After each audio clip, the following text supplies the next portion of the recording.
Ada kelaparan rohani anda yang masih lagi belum bersarapan pada pagi ini.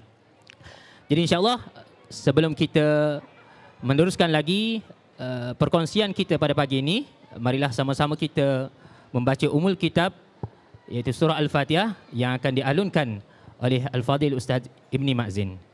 Dipersilakan. Bismillahirrahmanirrahim. Alhamdulillahi Rabbil Alamin. Ar-Rahmanir Rahim. Maliki Yawmiddin. Iyyaka na'budu wa iyyaka nasta'in. اهدنا الصراط المستقيم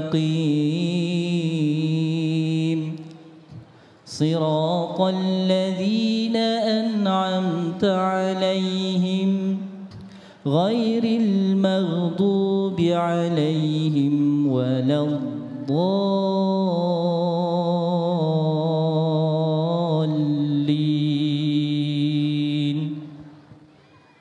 Sadaqallahul Azim. Di yang tadi bacaan ayat-ayat suci Al-Quran Al-Karim yang telah dibaca oleh Al-Fadhil Ustaz Ibni Ma'zin, surah Al-Fatihah, surah yang pertama bermula daripada ayat yang pertama hingga ayat yang ke-7.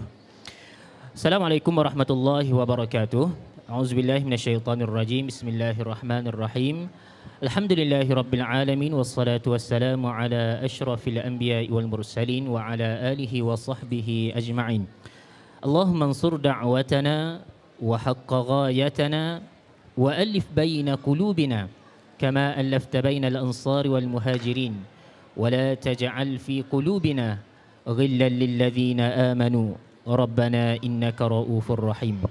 Ya Allah, benarkanlah dakwah kami, satukanlah matlamat di antara hati-hati kami sebagaimana Engkau satukan hati-hati di antara Ansar dan Muhajirin, dan janganlah Engkau tanamkan kedengkian di dalam hati-hati kami terhadap orang-orang yang beriman.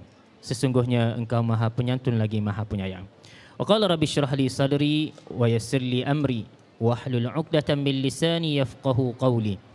Subhanaka la 'ilma lana illa ma 'allamtana innaka antal alimul hakim wa la hawla wa la quwwata illa billahil 'aliyyil 'azim. Thumma amma ba'd.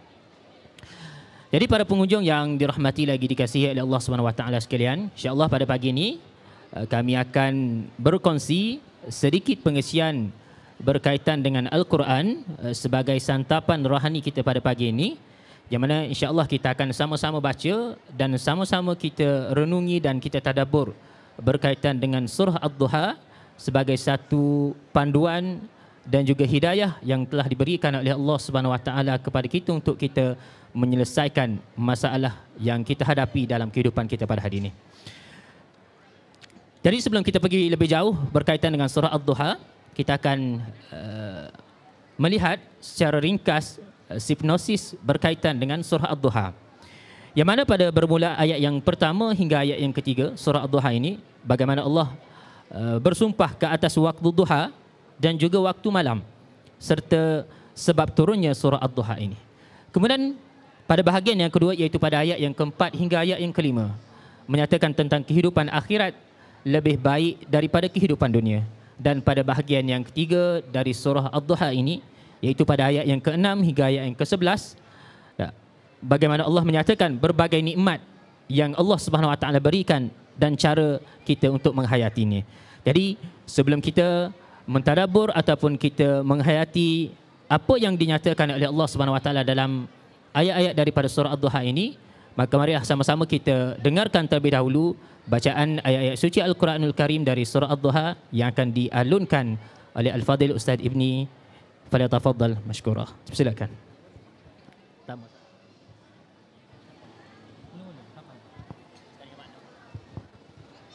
أعوذ بالله من الشيطان الرجيم. بسم الله الرحمن الرحيم.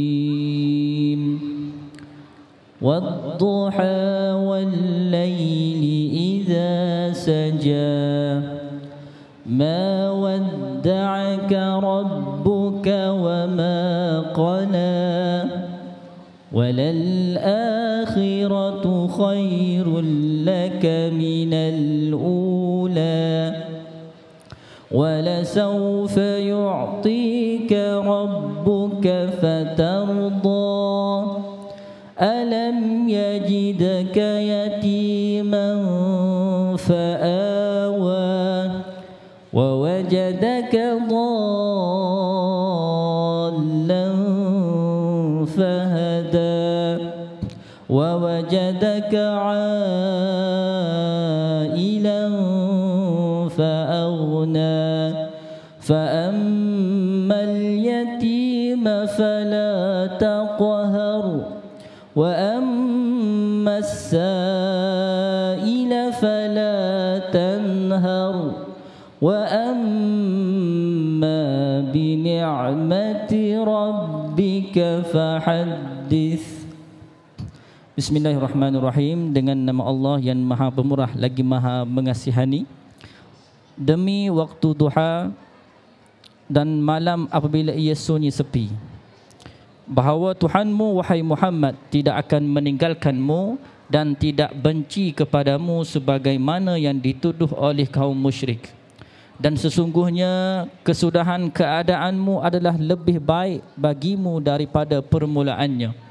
Dan sesungguhnya Tuhanmu akan memberikanmu kejayaan dan kebahagiaan di dunia dan di akhirat sehingga engkau redha berpuas hati.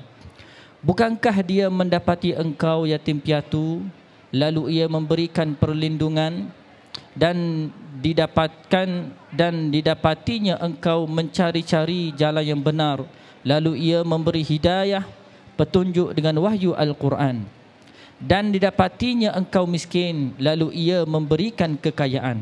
Oleh itu, adapun anak yatim janganlah engkau berkasar terhadapnya. Adapun orang yang meminta bantuan pimpinan, maka janganlah engkau tengking herdik. Adapun nikmat Tuhanmu, maka hendak engkau sebut-sebutkan dan zahirkan sebagai bersyukur kepadanya. Sadaqallahul azim. Okay, terima kasih kepada Ustaz Ibni Matzin di atas alunan bacaan ayat-ayat Al-Quranul Karim sebentar tadi. Dan kita lihat bagaimana di awal surah Ad-Duha ini Allah Subhanahu Wa Taala menyatakan wad-duha wal-laili idza saja. Ada dua perkara ini adalah sumpah daripada Allah Subhanahu Wa Taala untuk mengingatkan kepada Nabi sallallahu alaihi wasallam.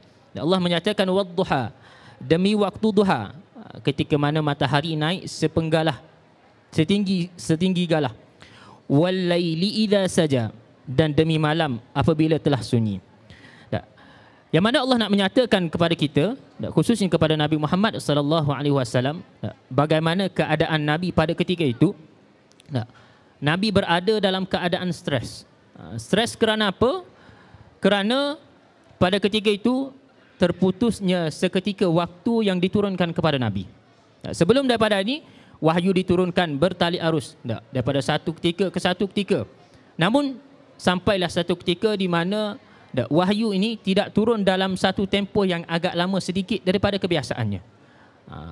Maknanya nak sebut di sini Nabi SAW berada dalam keadaan stres. Menanti-nanti wahyu yang seringkali turun kepada baginda, akan tapi tidak turun pada ketika itu. Lalu bagi menangkis tuduhan fitnah yang dilontarkan kepada Nabi SAW, bagaimana kaum musyrikin pada ketika itu menyatakan kepada Nabi, Allah sudah tidak sayangkan kamu, Allah bencikan kamu, Allah sudah tinggalkan kamu kerana Allah tidak turunkan wahyu kepada Nabi. Bagaimana keadaan Nabi pada ketika itu? Sudah pastinya merasa sedih. Kerana Nabi menyampaikan dakwah untuk memandu umatnya kembali ke pangkal jalan. Tapi bila berada dalam keadaan itu dan difitnah dan dituduh sebegitu, maka sudah pastinya Nabi akan berada, perasaan Nabi akan rasa sedih, rasa stres. Dan begitulah juga kita, bila mana kita seringkali bersama dengan seseorang, tiba-tiba kita ni diabaikan atau dipulau, sudah pastinya kita akan merasa sedih. Maka Allah datangkan ataupun turunkan surah Ad-Duha ini adalah untuk menangkis dan menafikan tuduhan ataupun fitnah yang dilontarkan kepada Nabi SAW. Jadi kita lihat bagaimana Nabi juga stres, maka begitu juga dengan kita stres. Kita sebagai seorang manusia sudah pastinya dalam kehidupan yang kita lalui sepanjang hari, dari hari ke hari, bulan ke bulan, tahun ke tahun, maka sudah pastinya ada keadaan yang kita akan rasa stres. Sama ada kita stres dengan kerja kita, ataupun kita stres dengan pembelajaran kita, ataupun kita stres dengan perniagaan, ataupun apa jua perkara yang kita lakukan. Maka nak menggambarkan kepada kita bagaimana kita dan Nabi juga mengalami situasi yang sama. Maka Allah nyatakan dalam surah ini bagaimana solusi ataupun penyelesaian terhadap perasaan stres yang kita alami tersebut.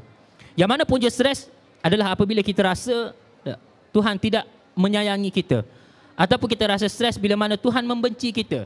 Kita rasakan seolah-olah Allah membenci kita. Ataupun kita rasa tiada orang yang nak backup kita, nak mempertahankan kita. Maka kita akan rasa sedih dan kita akan rasa stres.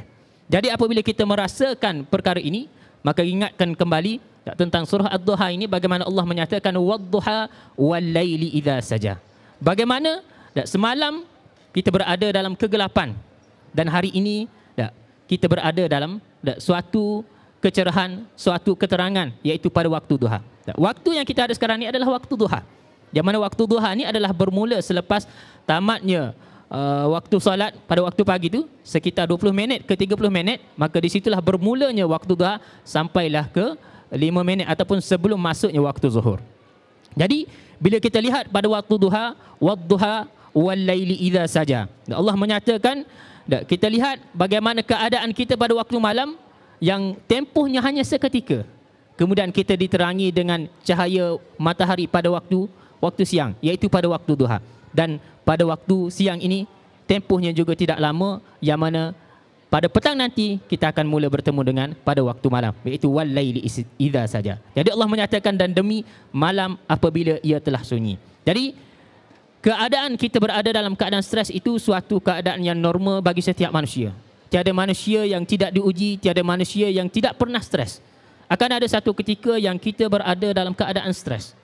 Jadi kalau hari ini anda rasa diri anda stres ataupun anda pernah stres, maka hadirlah di sini kerana kami akan kongsikan bagaimana penyelesaian ataupun solusi yang telah dinyatakan oleh Allah Subhanahu Wa Taala di dalam surah Ad-Duha ini. Jadi sebelum kita masuk pada ayat yang seterusnya, kita akan sama-sama dengarkan sekali lagi bacaan daripada Al-Fadil Ustaz Ibni, bermula daripada ayat yang pertama hingga ayat yang kelima. Dipersilakan. أعوذ بالله من الشيطان الرجيم بسم الله الرحمن الرحيم والضحى والليل إذا سجى ما ودعك ربك وما قلى وللآخرة خير لك من الأولى ولسوف يعطيك ربك فترضى صدق الله العظيم. Sadaqallahul Azim. Terima kasih kepada Ustaz Ibni di atas alunan bacaan ayat-ayat suci Al-Quran Al-Karim sebentar tadi, bermula daripada ayat yang pertama hinggalah ayat yang kelima. Jadi telah kita sebut sebelum ini bagaimana kita ni akan pasti berhadapan ataupun mengalami situasi stres. Dan dia ada dua keadaan yang mana ianya memberi suatu tekanan kepada kita. Antaranya adalah saat ketika kita ni ditinggalkan, maka kita akan merasa kekosongan, rasa kesunyian, dan kita akan rasa suatu tekanan dalam hidup kita. Ada juga kita dalam keadaan yang tidak ditinggalkan, tapi kita berada dalam situasi kita dibenci oleh orang lain. Maksudnya ada dua keadaan, sama ada kita ditinggalkan ataupun tidak ditinggalkan, akan tapi dua keadaan ini juga memberi suatu tekanan kepada kita. Jadi dalam kehidupan kita ni, jangan sesekali kita mengabaikan orang yang ada di sekeliling kita. Jangan kita tinggalkan dan jangan kita benci, kerana dua keadaan ini sebenarnya memberi suatu tekanan yang akan menyebabkan seseorang itu stres. Jadi bila mana kita ada masalah, maka kita ingatlah kepada surah Ad-Duha, bagaimana Allah menyatakan wad-duha wal-laili idza saja. Apa yang kamu alami itu sekejap saja, sebagaimana kita telah mengalami pada waktu malam tadi, sebentar saja kita tidur dan hari ini kita sudah melihat cahaya pagi di waktu duha, yang mana ianya juga adalah suatu nikmat yang diberikan oleh Allah Subhanahu Wa Taala. Maka bila kita baca surah ini, moga-moga ianya memberi suatu kesedaran kepada kita, panduan kepada kita apa jua masalah yang kita hadapi, ianya bukanlah suatu yang bersifat lama, sebagaimana waktu duha yang hadir setelah mana kita melalui fasa pada waktu malam. Kemudian pada ayat yang seterusnya yang telah dibacakan oleh Ustaz Ibni sebentar tadi, pada ayat yang ketiga bagaimana Allah menyatakan, ma wadda'aka rabbuka wa ma qala. Ianya adalah jawabul qasm selepas mana Allah bersumpah dengan waktu duha dan juga waktu malam. Wadduha wal laili idza saja. Ma wadda'aka rabbuka wa ma qala. Allah menyatakan Tuhanmu tidak meninggalkan engkau Muhammad dan tidak pula membencikanmu. Dan ayat ini asbabun nuzulnya adalah penafian terhadap fitnah yang dilontarkan kepada Nabi SAW. Bagaimana kaum musyrikin pada ketika itu, saat ketika wahyu terhenti seketika, mereka mengatakan bahawasanya Allah membenci Nabi, Allah telah meninggalkan kamu wahai Muhammad. Maka kita bayangkan bagaimana perasaan Nabi SAW pada ketika itu sudah pastinya merasa sedih. Kerana sebelum ini Allah Subhanahu Wa Taala seringkali menurunkan wahyu kepada Nabi. Sebagaimana kita sebagai seorang anak ataupun seorang ayah ataupun seorang ibu, anak yang sentiasa ada dengan kita, tiba-tiba anak pergi sekolah, pergi asrama, sudah pasti kita merasakan kesunyian, rasa ditinggalkan. Akan tapi apa yang dialami oleh Nabi adalah suatu keadaan yang lebih daripada apa yang telah kita alami. Maka Allah menafikan benda ini, memberi satu gambaran, satu kabar gembira kepada Nabi bahasanya Allah sama sekali tidak meninggalkan Nabi. Maka begitulah juga kita, bila mana kita merasakan masalah yang kita alami, tekanan yang kita alami, seolah-olah kita tidak punya siapa-siapa. Hatta sekalipun kita tidak mempunyai siapa, kita ingatlah saat ketika kita membaca surah Ad-Duha, kita ingat bahasanya kita masih ada Allah yang sentiasa ada untuk kita. Sebagaimana Allah tidak meninggalkan Nabi, tidak membenci Nabi, maka begitulah juga kita umatnya, yang mana Allah sentiasa ada bersama-sama dengan kita. Hanya tinggal kita saja kembali menghadap kepadanya. Jadi kemudian pada yang keempat Allah menyatakan walal akhiratu khairul laka minal ula. Yang mana di sini Allah mengajarkan kepada kita satu cara berfikir, iaitu untuk kita menghargai Allah Subhanahu Wa Taala. Allah menyatakan sesungguhnya kesudahan itu lebih baik bagimu daripada yang permulaan. Bagaimana dalam kehidupan kita ada ketikanya kita merasakan kita berada dalam masalah. Maka bila mana kita ingat ayat ini, Allah mengingatkan kita bahawasanya kesudahan kita pada akhirnya, pengakhiran itu adalah kesudahan yang lebih baik berbanding dengan apa yang kita lalui pada permulaan. Bagaimana kita melahirkan anak, kita menjaga anak, kita merasakan ianya suatu kepayahan, akan tapi pengakhirannya saat ketika dia sudah besar, dia berbakti, dia menjaga kita, itu adalah pengakhiran yang lebih baik daripada permulaan yang kita rasa ianya suatu kepayahan. Maka begitu juga dalam kehidupan kita, apa jua masalah yang kita hadapi, tekanan yang kita hadapi, kita ingat kembali yang pertamanya wadduha wal laili idza saja. Apa yang kita alami itu bukan suatu yang bersifat kekal. Hanya sementara, sebagaimana hari-hari yang kita lalui, hari ini gelap, hari ini siang, malam ni malam, lepas malam esok siang kembali. Maka sentiasa ada harapan baru untuk kita dalam hari-hari yang kita lalui. Kemudian ma wadda'aka rabbuka wa ma qala. Kita sentiasa ada Allah yang sentiasa menyayangi kita. Walal akhiratu khairul laka minal ula. Dan kita ada suatu pengakhiran di mana di akhir nanti kita akan dinilai setiap amal perbuatan kita.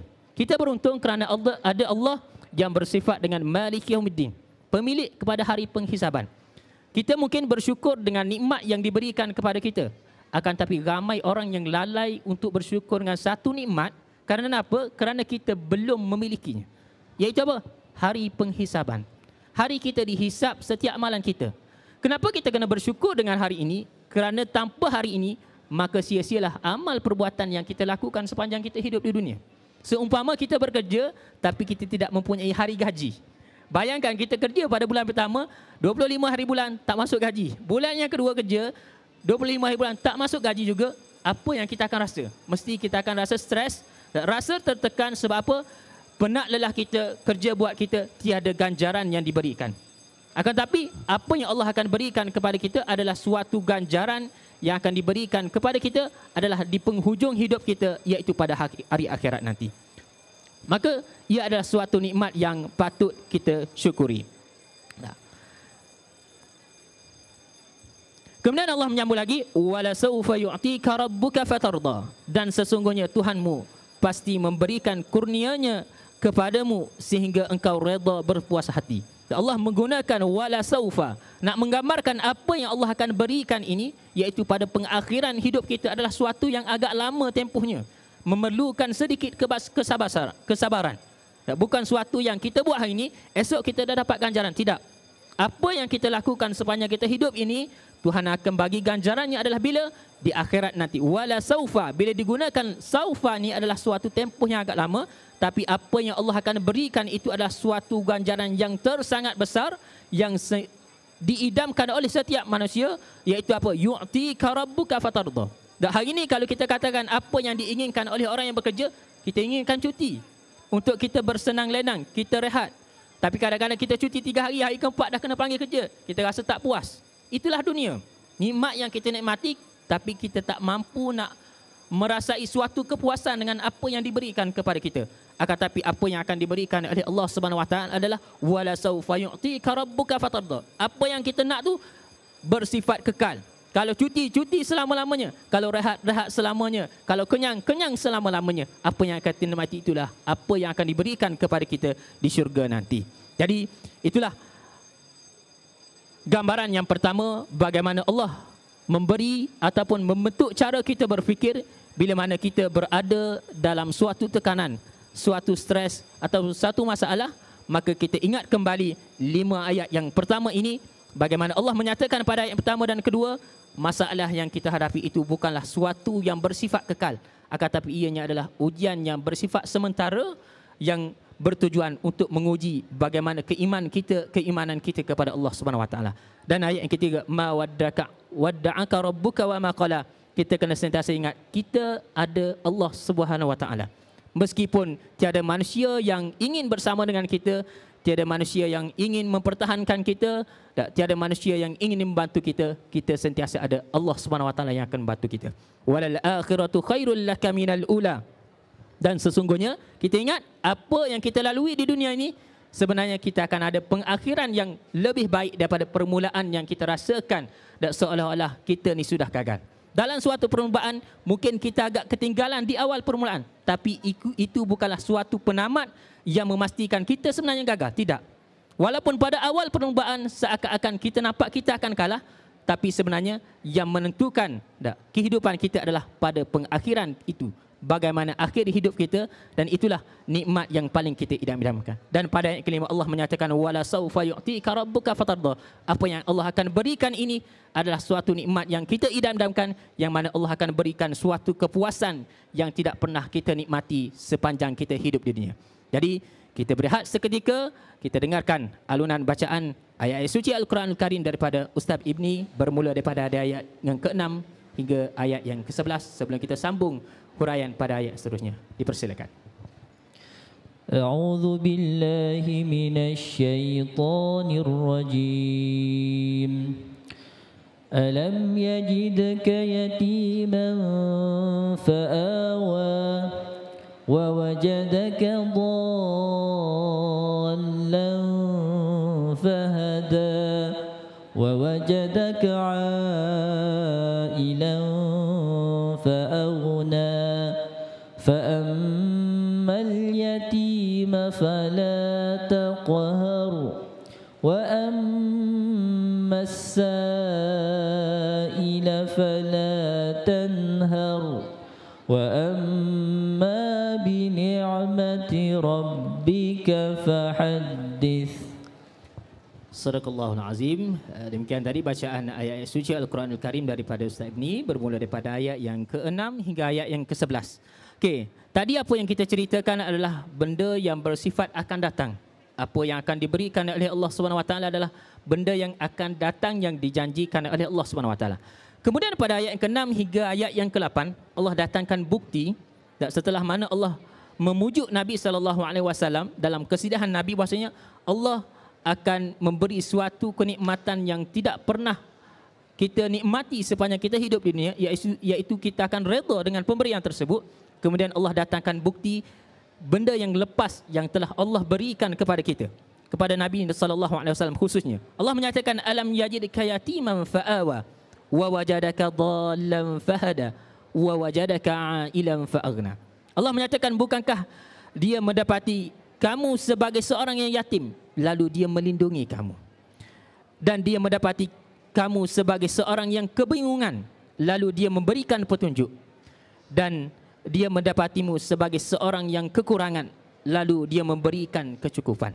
Jadi Allah ingatkan kembali Nabi, bagaimana sebelum ini hidup Nabi, bagaimana kita tahu perjalanan hidup Nabi, Nabi yang tidak sempat melihat ayahnya, yang mana ayahnya mati, meninggalkan dia ketika mana Nabi berada dalam kandungan.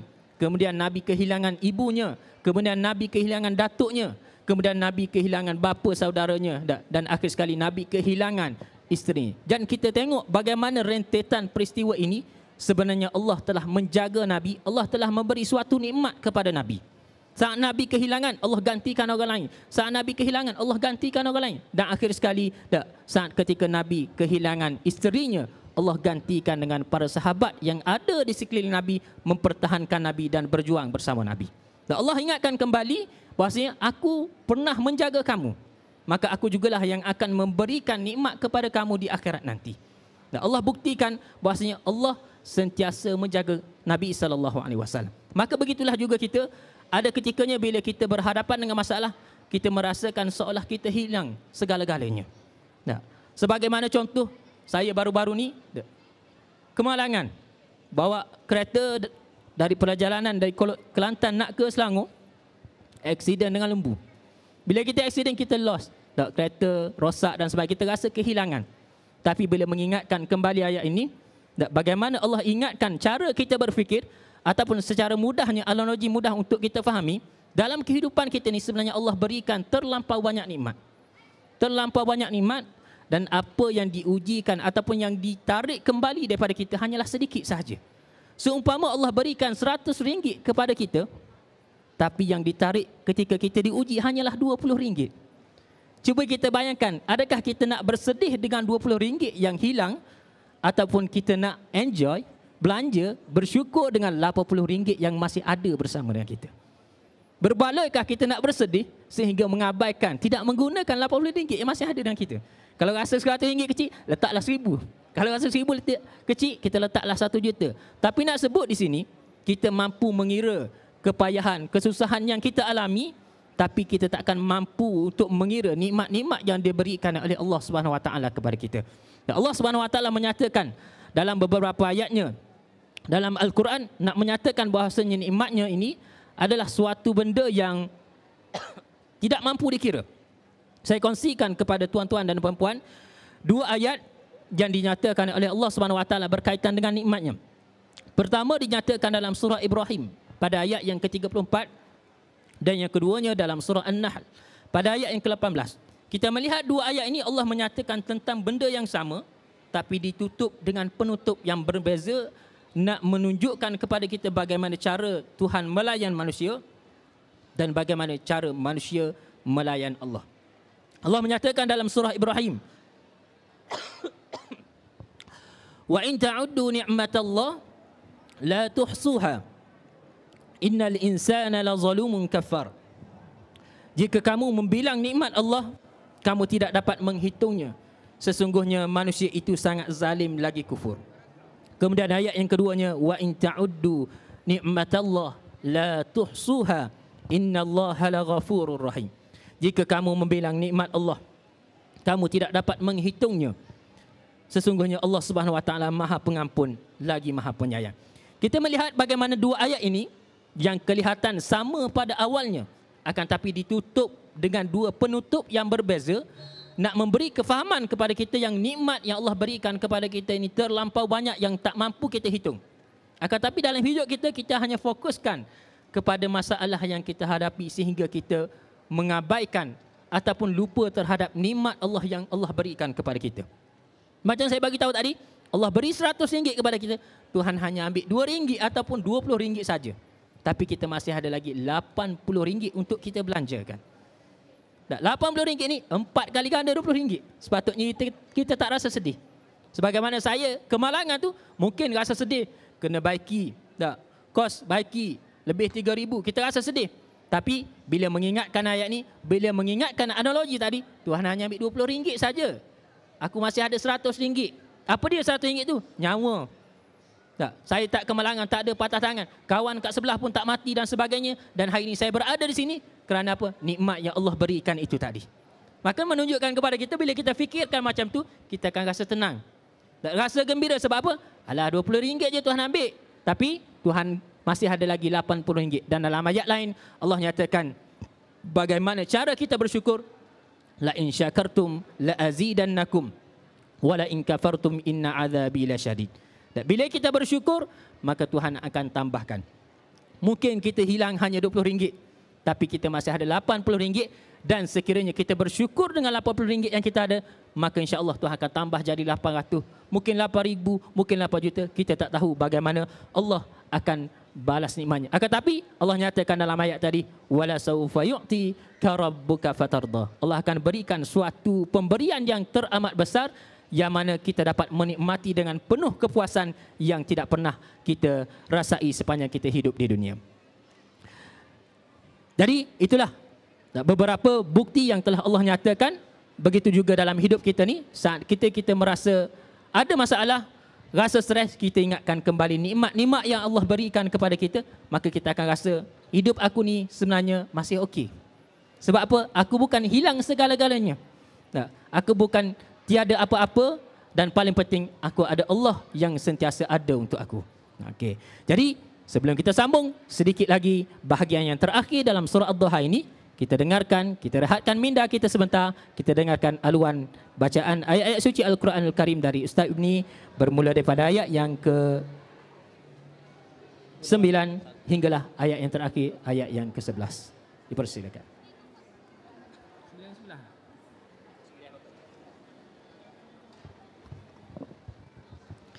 A'udzu billahi minasy syaithanir rajim. فأما اليتيم فلا تقهر وأما السائل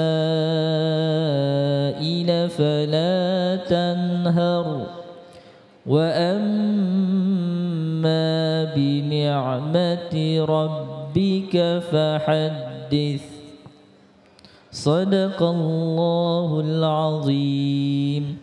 Sadaqallahul Azim. Demikian tadi bacaan ayat-ayat suci Al-Quran Al-Karim yang telah dialunkan oleh Ustaz Ibni, bermula daripada ayat yang ke-9 hingga ayat yang ke-11. Okey, sebelum saya huraikan berkaitan dengan ayat yang ke-9 ini, suka untuk saya kongsikan kaitan di antara surah Al-Lail dengan surah Ad-Duha yang kita bicarakan pada pagi ini. Yang mana surah Al-Lail ini adalah surah yang berada sebelum daripada surah Ad-Duha. Dan kita lihat pada surah Al-Lail, yang mana dalam surah Al-Lail menyebut dahulu wal-laili idza yaghsha. Akan tapi dalam surah Ad-Duha Allah menyatakan mendahulukan wad-duha. Sedangkan dalam surah Ad-Duha menyatakan siang dahulu. Kemudian dalam surah Al-Lail khitabnya adalah kepada kafir Quraisy, manakala surah Ad-Duha khitabnya adalah kepada Nabi sallallahu alaihi wasallam. Dan di hujung surah Al-Lail Allah Subhanahu wa taala menyebut wala saufa yarda, iaitu mereka yang menerima nikmat itu akan berpuas hati kerana berjaya. Bila mana kita berjaya, kita akan berpuas hati. Akan tapi dalam surah Ad-Duha akan diberikan contoh tentang orang yang mencari keredaan Allah Subhanahu wa taala, iaitu Nabi sallallahu alaihi wasallam. Kemudian yang seterusnya dalam surah Al-Lail Allah Subhanahu wa taala menjanjikan kesenangan membawa ke syurga kepada mereka yang memberi infak dan bertakwa. Fasanu yassiruhu lil yusra. Tetapi dalam surah yang sebelum itu, dalam surah Asy-Syams, dikatakan yang ianya adalah aqabah, iaitu sesuatu yang susah pula. Falaqtahamal aqabah. Jadi bagaimana dalam surah ini Allah Subhanahu wa taala beritahu kepada kita walaupun mulanya susah tetapi akan menjadi semakin senang. Walal akhiratu khairul laka minal ula. Dan yang terakhir dalam surah Al-Lail Allah Subhanahu wa taala memuji orang yang memberi sedekah dengan menyatakan fa amma man a'ta wattaqa. Dan dalam surah Ad-Duha Allah Subhanahu wa taala pula memberi segala macam nikmat kepada Nabi sallallahu alaihi wasallam, kerana Nabi sallallahu alaihi wasallam telah memberi sebelum itu, dan Nabi sallallahu alaihi wasallam telah menghabiskan hartanya dan harta Khadijah radhiyallahu anha untuk mengubah masyarakat ke arah kebaikan sebelum baginda dilantik menjadi Nabi sallallahu alaihi wasallam di akhir zaman. Jadi pada 3 ayat yang terakhir ini, setelah mana Allah menceritakan tentang solusi ataupun penyelesaian terhadap stres ataupun masalah yang kita hadapi, dan Allah ingatkan kembali tentang nikmat-nikmat yang telah diberikan kepada kita, lalu apa yang perlu kita lakukan dan apa yang perlu kita buat, Allah nyatakan pada ayat yang ke-9 hingga ayat yang ke-11. Allah menyatakan fa ammal yatima fala taqhar, maka terhadap anak yatim janganlah engkau berlaku sewenang-wenangnya. Jangan kita melakukan sesuatu tindakan yang tidak sepatutnya, bersikap kasar dan sebagainya. Kerana anak yatim ni adalah mereka yang berada dalam tekanan, mereka yang kurang kasih sayang. Boleh jadi kerana kehilangan ibu atau ayah, dan boleh jadi juga mereka kehilangan kedua-duanya. Kita yang tidak kehilangan, mungkin kita tidak rasai. Hanya yang pernah merasai kehilangan saja yang merasai apa yang dirasai oleh mereka. Maka nikmat yang Allah berikan kepada kita, kita ada ibu dan ayah, maka kita layani dan anak-anak yatim ini dengan cara yang baik, kerana mereka adalah insan sebagaimana Nabi SAW. Kalau kita sayangkan kepada Nabi, maka kita sayangkan juga kepada anak-anak yatim yang kita kenali, yang ada di sekitar kita pada hari ini. Jangan sesekali kita bersikap kasar, ataupun lebih teruk lagi kita mempergunakan anak yatim untuk kepentingan sesuatu perkara. Kemudian seterusnya Allah menyatakan wa ammas-sa'ila fala tanhar, dan terhadap orang-orang yang meminta-minta janganlah engkau mengherdiknya. Dalam kehidupan kita, kita pasti akan melalui satu keadaan yang orang meminta sesuatu kepada kita. Sama ada orang meminta tolong, minta duit dan sebagainya, namun apa layanan kita kepada mereka? Saya teringat kisah arwah Tuan Guru Ni Abdul Aziz, seorang ulama dari Kelantan, bagaimana dia mengingatkan dalam satu ceramah, dia kongsikan bila ada orang yang datang meminta bantuan kepada kita, jangan sesekali kita menghampakan mereka. Boleh jadi saat ketika dia meminta duit kepada kita, kita tiada duit, kita bagilah berapa pun yang kita ada, walaupun kita lihat duit RM1 tu sikit je, tak mampu pun nak membantu dia, akan tapi sekurang-kurangnya kita mampu meringankan dia. Boleh jadi saat ketika orang meminta duit kepada kita, kita tiada duit, boleh jadi kita bagi idea, buat kerja sekian-sekian untuk dapatkan duit, itu juga dikira sebagai satu pertolongan. Poinnya sini, apa jua permintaan yang diajukan kepada kita, maka kita layani dengan sebaiknya, dengan kemampuan yang kita ada. Jangan sesekali kita hampakan mereka. Boleh jadi diajukan soalan yang kita mungkin tak mampu jawab, maka kita bagilah seseorang yang lain, hubungkan dia dengan seorang yang mampu memberi jawapan kepada dia.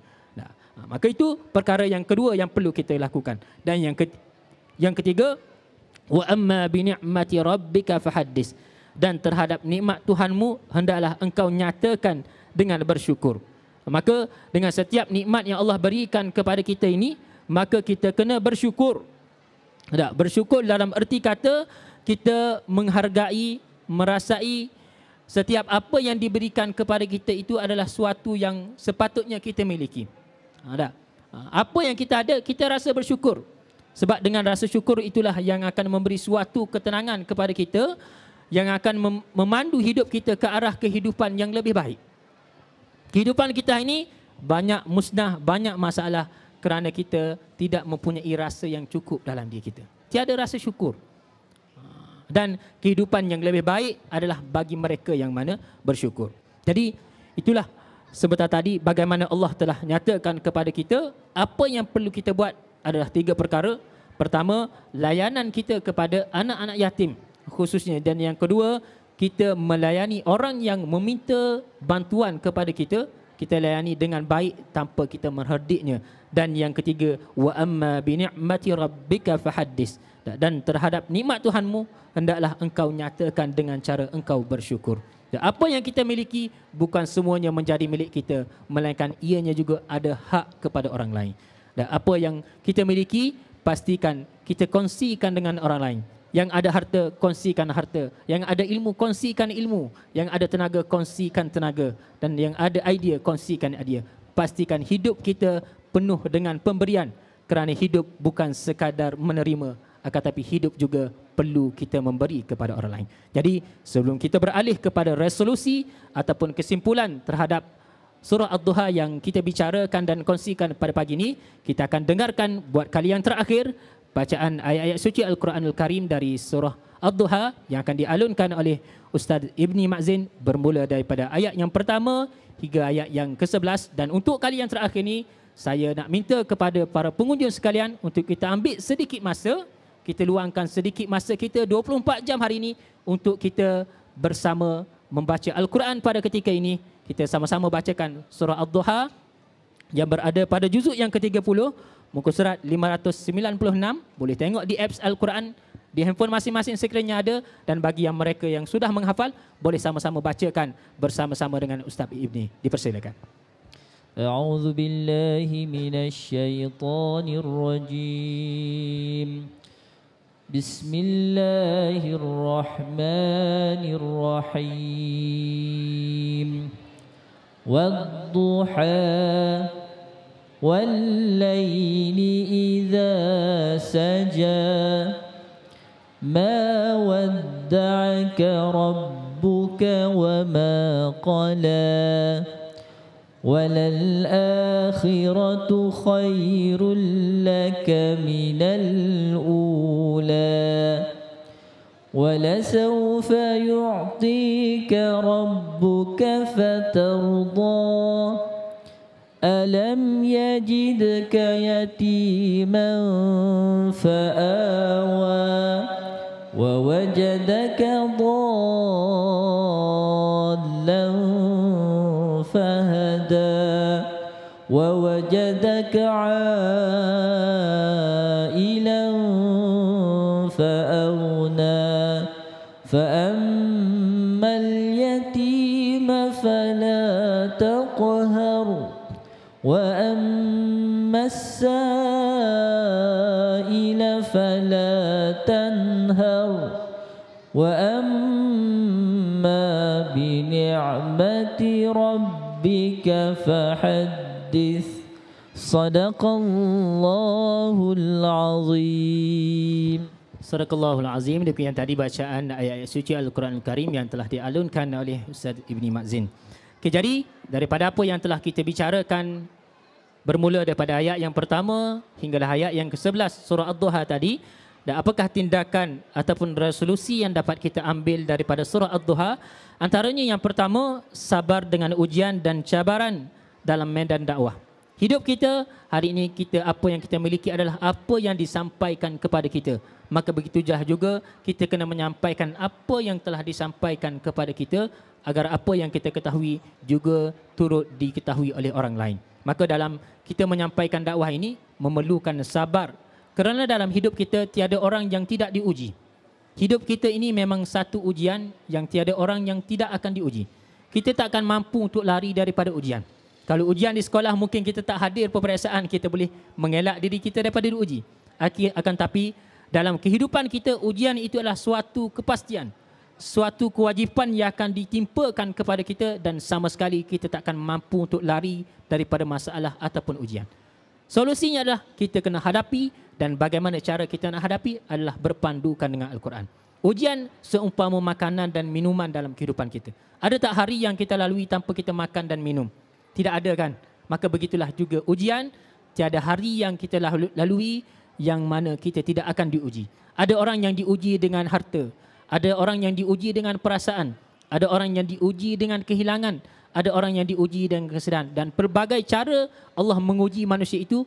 Akan tapi kita kena ingat, ujian bukan hanya hadir dalam kepayahan dan kesusahan, tapi ujian juga hadir dalam keadaan kesenangan dan kemewahan yang juga mampu melalaikan kita. Tapi kita kena ingat, setiap ujian yang ditimpakan kepada kita, ingatlah ayat ini, la yukallifullahu nafsan illa wus'aha. Tuhan tidak akan membebankan kita dengan sesuatu yang kita tidak mampu. Sebagaimana kita di sekolah pun, soalan yang diberikan mengikut tahap masing-masing. Sekolah rendah tak akan ditanya berkaitan dengan ADMET. Nah, sekolah menengah baru ada. Maka begitulah juga kita, Allah uji kita dengan sesuatu yang kita mampu, dan ujian diberikan kepada kita untuk menaikkan lagi level kita ke tahap hamba yang dekat kepada Allah SWT. Kemudian tindakan yang kedua adalah berikan layanan yang baik dan bersikap lembut kepada anak yatim. Hari ini berapa ramai di kalangan kita yang hanya fokus kepada anak-anak kita saja, tanpa kita juga mengambil tahu tentang anak-anak yatim yang ada di luar sana. Boleh jadi Anak-anak yatim ni adalah di kalangan ahli keluarga kita sendiri. Boleh jadi anak-anak yatim ni juga adalah mereka yang berada di kejiranan kita sendiri. Lalu bagaimana tindakan kita? Andai kita sayang kepada Nabi yang juga seorang anak yatim piatu, maka buktikan sayang kita kepada Nabi dengan kita juga melayani mereka yang dikategorikan sebagai anak yatim piatu ini. Kita berikan layanan yang baik dan berikan kegembiraan. Dan hari ini kita berada di pesta buku, mungkin boleh kita belikan sesuatu kepada mereka, berikan kepada mereka sehingga mereka mengukirkan senyuman di bibir mereka. Berikan buku, berikan apa juga saja, berikan coklat, duit dan sebagainya, akan tapi pastikan terukir senyuman di bibir mereka. Yang ketiga, tidak bersikap sombong dan berlaku kasar terhadap golongan yang lemah. Orang yang meminta bantuan, meminta pertolongan kepada kita, sudah pastinya mereka yang berada dalam keadaan lemah, mereka yang berada dalam keadaan memerlukan pertolongan. Maka kita cuba usahakan membantu mereka dengan apa yang kita mampu. Jangan sesekali kita mengabaikan mereka, apatah lagi kita mengherdik mereka dengan kasar. Janganlah minta tolong dengan aku, tolonglah, asyik nak minta tolong je. Jangan sesekali. Kita bantu, sekalipun kita tidak ada apa-apa untuk kita bantu mereka, doakan. Kita bantu dengan kita mendoakan mereka, moga-moga dengan doa kita itu Allah mempermudahkan urusan mereka. Dan yang terakhir, saya ingatkan kembali terhadap apa yang telah dikongsikan tadi, kisah berkaitan bagaimana kesedihan, stres yang dialami oleh Nabi juga sebenarnya dialami oleh kita mengikut situasi dan masalah kita masing-masing. Kata kuncinya adalah kita kena ingat kembali apa yang Allah telah berikan kepada kita. Ataupun secara mudahnya, bila kita berhadapan dengan masalah, ingat analogi ni. Ingatlah yang kita diberikan RM100 oleh Allah SWT.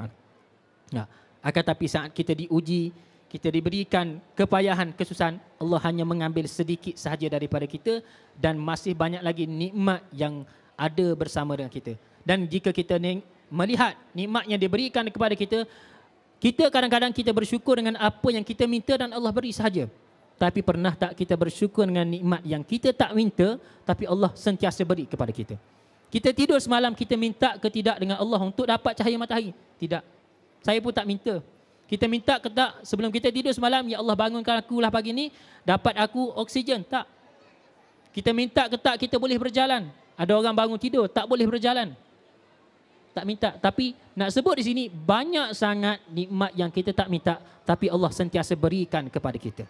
Jadi bila kita sentiasa ingat nikmat-nikmat yang banyak ni, maka dia akan mengubati kesedihan kita terhadap kepayahan, kesusahan ataupun masalah yang kita hadapi. Jadi begitulah kehidupan kita ni yang tidak pernah sunyi daripada ujian dan cabaran, yang mana kita tak boleh lari daripada perkara tersebut, melainkan kita kena hadapi, dan cara untuk kita hadapi adalah berpandukan solusi dan penyelesaian yang telah dinyatakan di dalam Al-Quran. Jadi saya kira cukup sekadar itu perkongsian berkaitan dengan surah Ad-Duha pada pagi ini. Moga-moga ianya memberi suatu peringatan, satu pengajaran dan manfaat yang baik untuk sama-sama kita hadapi masalah yang kita hadapi. Saya yakin dan pasti tiada satu orang pun di kalangan kita yang tidak pernah berhadapan dengan masalah. Tiada satu orang pun di kalangan kita yang tidak pernah stres. Nah, kita semua mengalami perkara tersebut, maka surah ini adalah satu panduan yang cukup penting kepada kita. Moga-moga dengan apa yang dikongsikan ini memberi manfaat dan memandu kita untuk berhadapan dengan masalah yang sentiasa kita hadapi setiap hari yang kita lalui.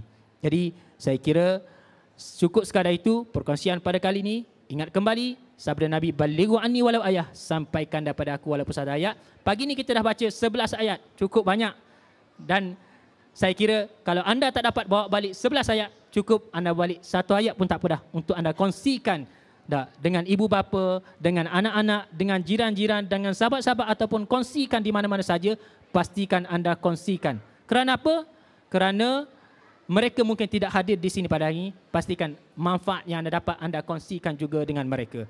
Dan kenapa kita melakukan perkara tersebut? Kerana dalam hidup kita, kita nak mengharapkan amalan yang kita ada sudah pasti ianya sesuatu yang tidak cukup. Dan ketika mana kita mati, terputuslah segala amalan kita. Kecuali 3 perkara, dan salah satunya adalah ilmu yang bermanfaat. Ilmu yang kita bicarakan pada pagi ini adalah ilmu berkaitan Al-Quran, suatu perkara yang sudah pasti manfaatnya. Maka rugilah kalau kita hanya sekadar mendengar, mendapat manfaat daripada perkongsian, tapi tidak menyampaikan kepada orang lain. Nak mengharapkan amalan kita yang sudah pasti tidak cukup, tapi bila kita melakukan perkara ini, bila mana kita mati, pahalanya terus menerus mengalir kepada kita sampailah hari kiamat. Dan moga-moga dengan sebab ini Allah memudahkan perjalanan kita menuju ke tempat yang diidam-idamkan selama itu, iaitu syurga Allah SWT. Akhir kata daripada kami,